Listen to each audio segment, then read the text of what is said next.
UFC 266 will shockingly be headlined by the heavyweight division's hottest prospect, Ciryl Gane, taking on Derrick Lewis for the interim heavyweight strap. This news came out of left field for most people not in the know, as the current champion Francis Ngannou made it public that he was willing to fight in September, just 1 month after UFC 266.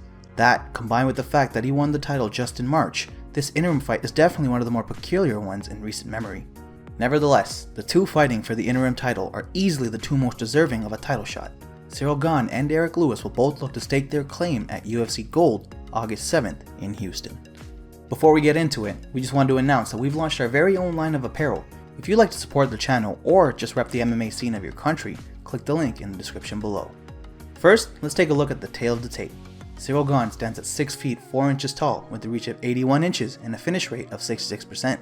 Derrick Lewis stands at 6 feet 3 inches tall with a reach of 79 inches and a finish rate of 84%. As usual, let's start the breakdown by taking a look at both men's capabilities on the feet, starting with the Black Beast himself, Derrick Lewis. Fear. That's the one word that comes to mind when thinking about fighting Derrick Lewis. It doesn't matter if he's dominating you or you're dominating him for 14 minutes and 48 seconds of a fight. Lewis is just one of those fighters that holds one-punch knockout power. After all, he has the most knockouts in UFC heavyweight history. Instead, Lewis relies on his ability to read his opponents throughout a fight and land a devastating counter or break their high guard with his jab and then shut their lights out with the follow-up.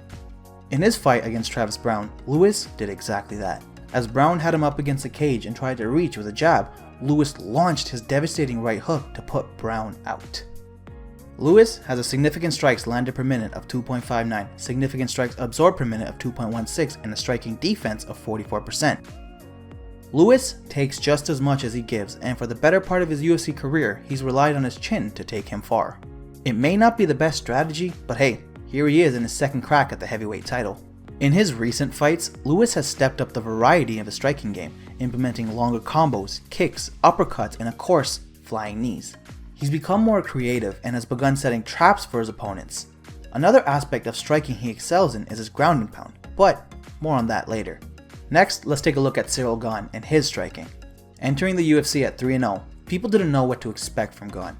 What we got would be a fighter that would go 6-0 thus far and absolutely dominate every fight he's been in. He may not be the power puncher that Lewis is, but what he lacks in power, he makes up for in his striking IQ. Gane is a striker who is never caught flat-footed. He's always on the move and likes to move like a middleweight. Moving in and out of the pocket, Gane likes to methodically pick apart his opponents with perfectly placed jabs and crosses to the head and torso. Along with his phenomenal footwork, you'll never catch Gane keeping his head in one place. Bon Gamin likes to use his head to fake feints and keep it off the center line, making it hard for his opponents to time their shots. Another factor as to why he's been so dominant is his willingness to throw heavy leg kicks at the cost of getting caught. In his fight with JDS, Dos Santos was able to land heavy blows to Gane, but Gane would make JDS pay with punishing leg kicks. These leg kicks are a staple of his MMA game, along with the powerful left body kicks with his lead leg. He's an orthodox fighter, but will occasionally switch it up to southpaw when he's cutting off his opponents in the cage. Gane has a significant strikes landed per minute of 5.12, significant strikes absorbed per minute of 2.6, and a striking defense of 63%. Gane has been able to outstrike his opponents at a near 2-to-1 clip while defending 2/3 of the shots that come his way, giving him the third highest striking differential in UFC history. He has some of the highest output and best defense in this division, and it will come in handy against a beast like Derrick Lewis. On top of superior movement and footwork, Gane is always feinting, either with pump fakes or hip feints, making his opponents hesitant to engage and letting him always control the pace of the fight. He never overcommits or swings wildly like a lot of other heavyweights. Everything is calculated and serves a purpose. Next, let's take a look at the grappling from both of these heavyweights. Derrick Lewis, although a power puncher, has some underrated grappling skills. Lewis sports a takedown average of 0.56, takedown accuracy of 26%, and a takedown defense of 54%. None of these numbers are eye-popping at first, but to truly grasp why Lewis has been underrated on the ground, you have to watch some of his older fights. Lewis's timing and his striking translates over to his timing for takedown defense. When he's able to successfully see the takedown coming, Lewis is able to sprawl and defend as well as anybody in the division. Now, he only has a 54% takedown defense, but when he is taken down, Lewis has found a way to stand up more often than not. Of course, according to him, jiu-jitsu doesn't exist. You just stand up. In his fights against Victor Pesta and Roy Nelson, Lewis was taken down 12 times, but the astounding stat comes from the work both fighters weren't able to accomplish. With 12 combined takedowns, Nelson and Pesta were only able to land 12 strikes total in their fights against Lewis. Lewis was able to nullify any work they wanted to do on the ground and got up continuously. Lewis has only ever lost by submission once in his UFC career, and that was against Daniel Cormier, so who can really blame him there? Next, let's take a look at Gane and his ground game. Gane is a rare breed of heavyweights in which he has phenomenal cardio, great striking, and sublime grappling. He's the full mixed martial artist package, and he's doing it at heavyweight. Although he's only landed takedowns in 2 of his 6 UFC appearances, Gane is methodical with it and utilizes it when he has to.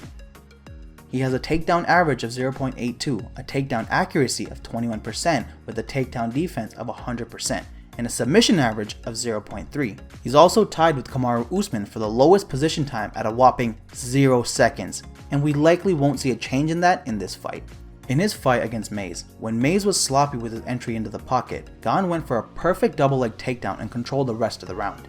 In the final round of that fight, Gane had Mays compromised with a body shot and began his ground and pound work from top position. When that wasn't finishing the fight, Gane had the presence of mind to quickly transition to a heel hook, which he successfully submitted Mays with. Heel hooks are rare as it is, and to see one in the heavyweight division is something else altogether. Gane has shown us that in just 2 years, he's one of the best pure mixed martial artists in the heavyweight division, and his ground game is proof of that. Now, how do these two match up? Objectively speaking, Gane has shown us that he has a pretty solid advantage in this fight due to his superior cardio. He's never been taken down before, and it wouldn't make sense for Lewis to try to make this fight into a grappling match. If Gane can do what he did in his previous 2 fights by methodically picking apart his opponents, it's hard to see Lewis taking the decision. Gane has to keep this fight methodical and fight Lewis from range. If he can slowly touch up Lewis and wear out his gas tank, he can cruise to another decision victory or be able to put Lewis out due to exhaustion. On Lewis's side, he has to find a way to nullify Gane's footwork. Up until now, no one has been able to test Gane's chin, and if there's one man to be able to do it, it's the Black Beast. Lewis has to utilize his 1-2 combos to close the distance and try to unload one of his power hooks. Obviously this is much easier said than done, but if Lewis can utilize his feints and throw off Gane's timing, it might not be impossible. Also, it's Derrick Lewis. He might lose all 5 rounds, but all he needs is 1 punch and he can steal the entire fight like we've seen time in and time again. This is one of those fights you don't bet on, because either fighter could just as easily get their hand raised. This fight proves to be one of the most difficult fights for each of these warriors. Both of these men are eager to win the interim belt and book their next date against Francis Ngannou. Who do you think will win? Drop your predictions in the comments below. Thanks for watching our video. If you like our content, please make sure to like, comment, and subscribe.